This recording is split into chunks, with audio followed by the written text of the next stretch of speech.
bem-vindos, espero que estejam todos bem nessa casa de luz, para hoje buscarmos mais algum esclarecimento para a nossa vida, que seja útil para aplicarmos no nosso dia a dia. Só vou pedir mais um minutinho de concentração de vocês, porque eu tenho o hábito de, antes de entrar, que a gente pratique aquele ato de caridade que o Jesus nos ensinou. Então vou pedir para vocês mais um minutinho de olhos fechados e que mentalizemos um irmão nosso que esteja precisando de ajuda.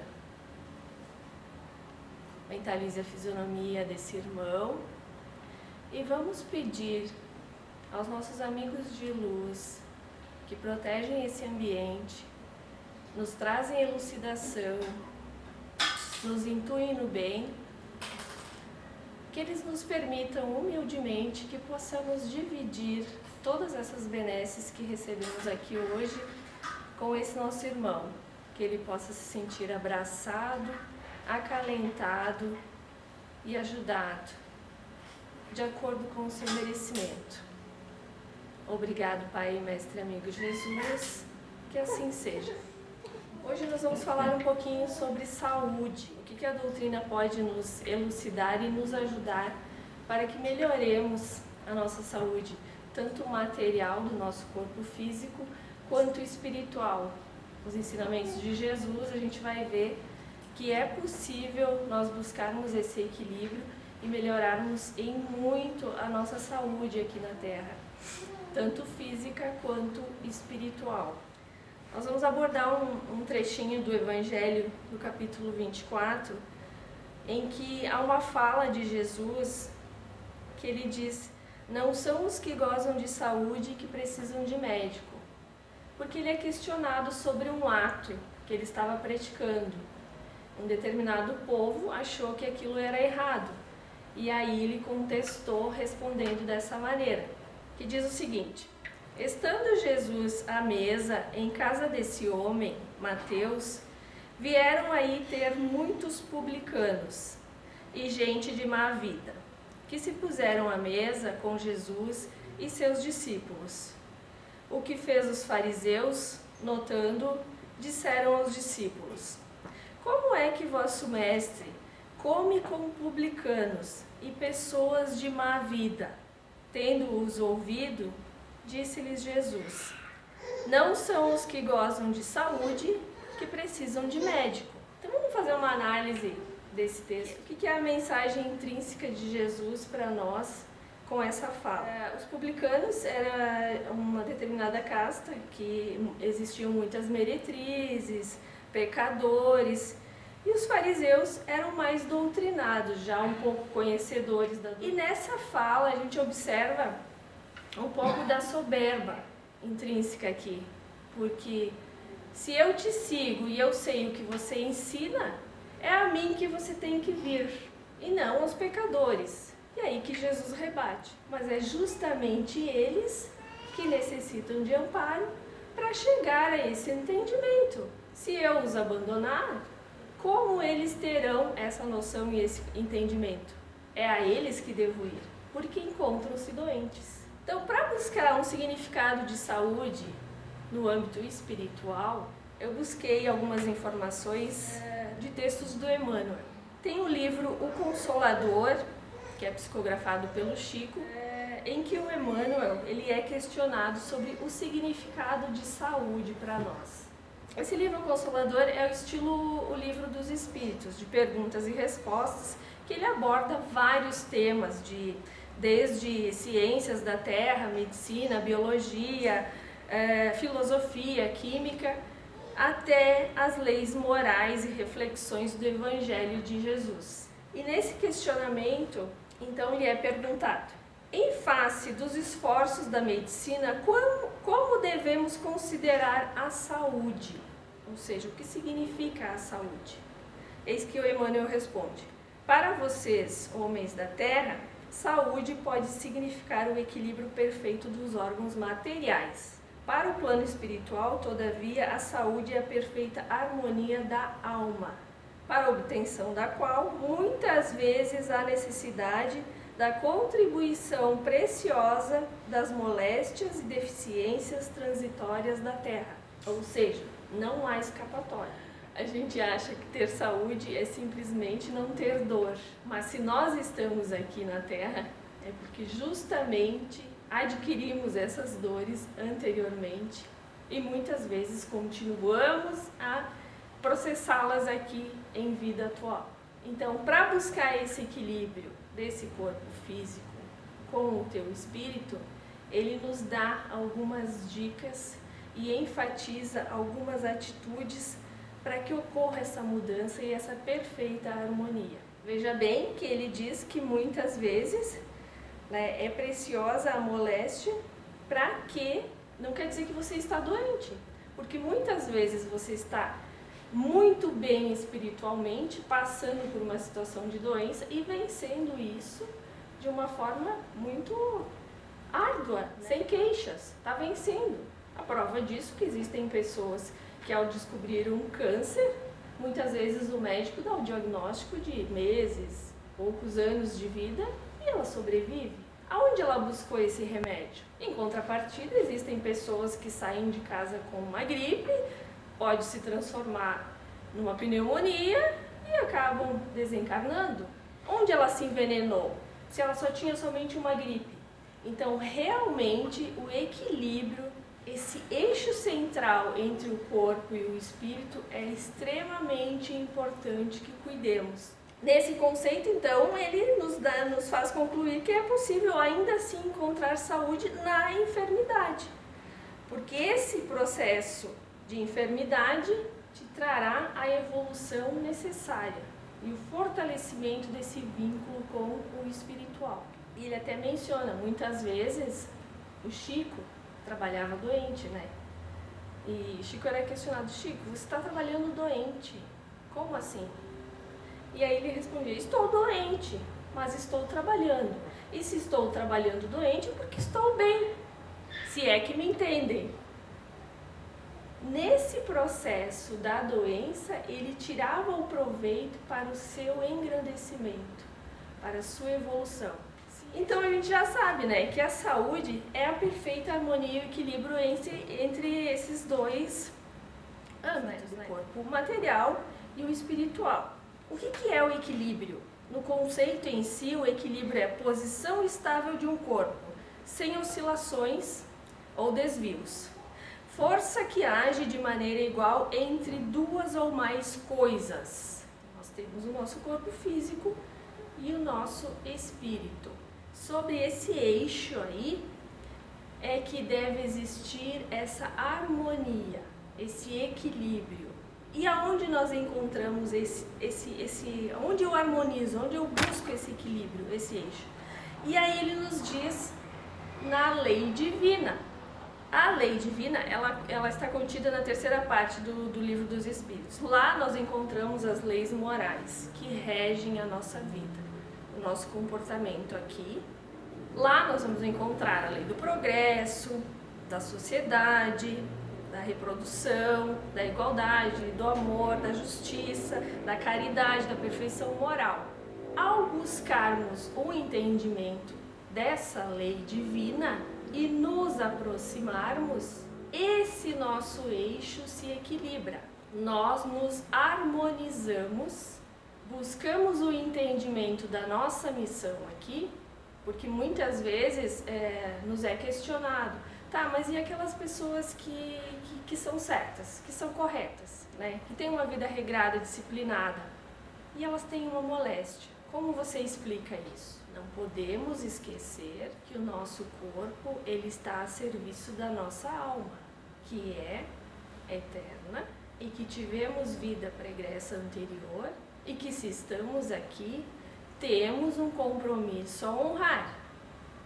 Com certeza, em algum estágio de minha vida anterior, causei algum dano para estar reparando hoje. Porque muitas vezes quer ser quebrado esse questionamento: tá, mas eu ajo corretamente, me alimento bem, eu não bebo, eu não fumo, por que eu tenho essa doença? Certa vez, conversando com uma conhecida, nós estávamos falando justamente desses entendimentos da vida, do porquê as coisas acontecem, e como ela é asmática, ela me questionou isso: mas eu nunca fumei. Aí eu respondi para ela, foi tão rápido e imediato, não, nessa vida. A situação até se tornou engraçada naquele momento, foi muito rápido. Ela olhou para mim, verdade, nunca tinha pensado dessa forma, não nessa vida. E aí eu a questionei, você se sente punida por Deus? Por estar vivenciando esse processo de vida asmática, porque é uma vida bastante restrita, né? E atualmente um fator de risco muito grande para ela, né?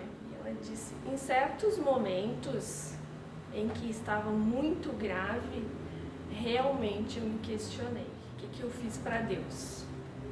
E na verdade não é o que eu fiz para Deus, o que eu fiz comigo mesmo, né?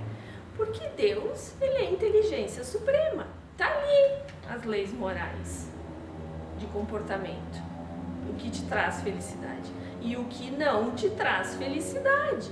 Mas não é ele que te induz a fazer isso. São as suas vontades, as suas necessidades, as suas escolhas. E ele não te pune, ele te dá uma nova chance de reparo. Afinal de contas, ele te deu um corpo em perfeito estado e o que fizeste dele?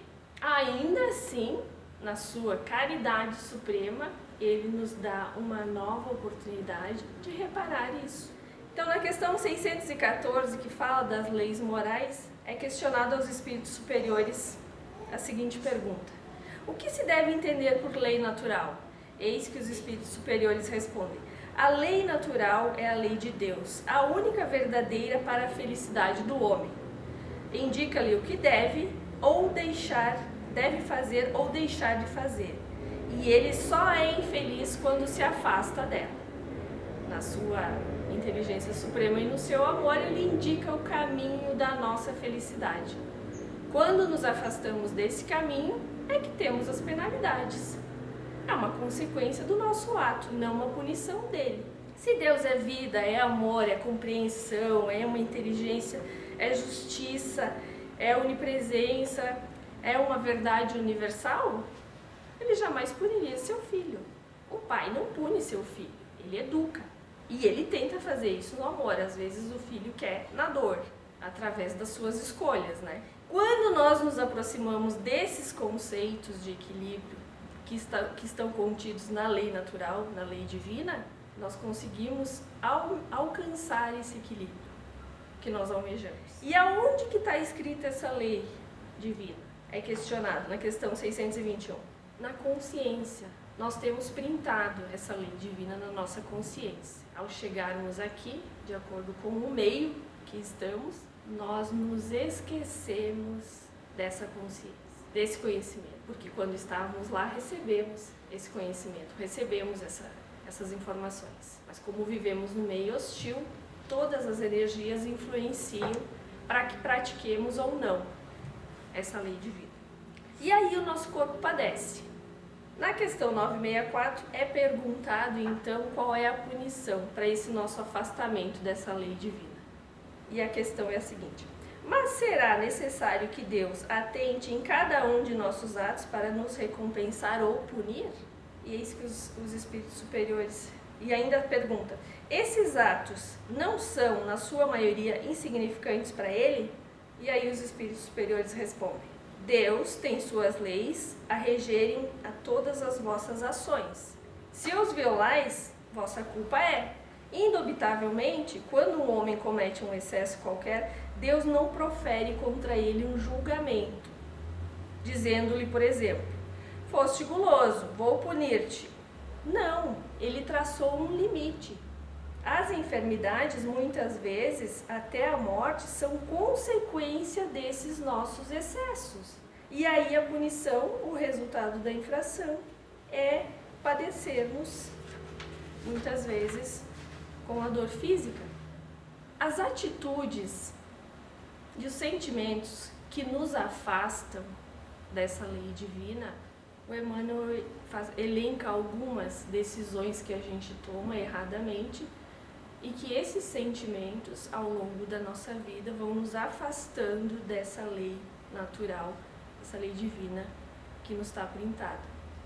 Desilusão, decepção, estagnação, revolta, desânimo, dúvidas, ceticismo, egoísmo, indiferença. Todos esses sentimentos ruins vão nos distanciando dessa lei divina. E a dificuldade em crermos na nossa cura aumenta. Aí a gente passa a perder o encantamento da vida e se deixa conduzir por um sofrimento, um desânimo, um abatimento constante em nossa vida. E a moléstia se instala, muitas vezes com a dor física. E para nos aproximarmos dessa lei divina, um recomeço, um retorno ao eixo, ao equilíbrio disso, Deus nos manda também os cientistas, os médicos, que em sua sabedoria e intuição, eles criam um medicamento para nós.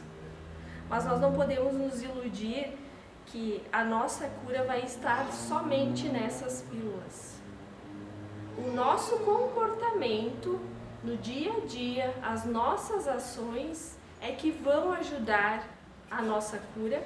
Essa pílula, ela surtirá mais efeito, ela será necessária para a cura do nosso corpo físico, porém, a mudança do destino, do nosso comportamento no dia a dia, é que efetivamente nos trará a cura. Porque pode remediar paliativamente por um tempo o remédio, mas a doença da alma continua ali, instalada. É esse foco que a gente tem que ter, é nos conhecer. E aí então a gente já pode começar a se perguntar, eu sou enfermo? Eu necessito dessa pílula divina, dessa lei moral constantemente em minha vida? Eu a pratico? Eu busco conhecimento e entendimento dela? Jesus, de maneira sutil, então, ao contestar os fariseus, dizendo que os publicanos precisavam dessa ajuda, dessa pílula, ele está sutilmente nos mandando uma mensagem também. Se nós nos abrirmos para esse remédio divino, muitas das nossas mazelas nós conseguiremos curar, somente tendo esse entendimento da lei divina. Quem é o médico das almas? É Jesus. A prescrição dele é o seu evangelho, lindamente formulado para nos encaminhar em direção da luz do nosso Pai. Então, o receituário, o evangelho. Ali nós temos uma codificação de comportamento moral que Jesus nos deixou, que nos levará a essa cura. E a pílula em si, que nós podemos tomar, é a prática no dia a dia, tentando vencer as nossas más tendências, melhorando o nosso comportamento, praticando a caridade, que era o que Jesus esperava de nós e espera. A prática do entendimento da prescrição é a pílula que vai nos curar. Diante dessa mensagem de saúde, harmonia, equilíbrio, percebam que está em nossas mãos a nossa cura. Mesmo que seja através da prescrição do médico, para tratar o físico, a busca da cura da nossa alma, aliada a isso, nos trará a plenitude que nós precisamos. Independente que tenhamos que passar por uma moléstia no nosso corpo, saberemos passar por isso sem tanta dor. Nos fortaleceremos, engrandeceremos, caminharemos para essa luz que Jesus espera de nós. Ele está nos esperando. E nós podemos caminhar em direção dessa luz.